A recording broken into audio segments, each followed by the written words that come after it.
శ్రీ విష్ణు సహస్రనామ స్తోత్రం 33వ శ్లోకం. యుగాది కృజ్జుగావర్తో నైకమాయో మహాసనః అదృశ్యో వ్యక్త రూపశ్చ సహస్రజితనంతజిత్.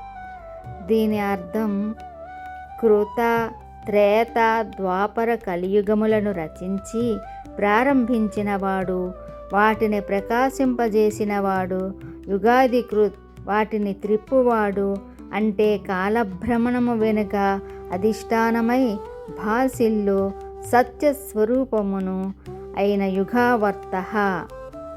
ధర్మరక్షణార్థం దశావతారములెత్తినవాడు, మనలోని అజ్ఞానమంతటినీ కబలించువాడు, ఇంద్రియ మనోబుద్ధులను దృశ్యముగానివాడు, మనస్సు హృదయములలో అంతర్లీనమై ధ్యాన స్థితిలో చక్కగా తెలియబడుటచే భగవానుడు అదృశ్యో వ్యక్తరూపగా ఉండువాడు, అతీంద్రియ దృశ్యముగా భాషించువాడు, ఆంతర్యములో చోటు చేసుకున్న వాంఛలను, ఈప్సితములను, కామక్రోధాది అరిషడ్వర్గములను అంతమొందించు సహస్రజిత్గాను, జీవుల పాపములను ప్రక్షాళనం చేసి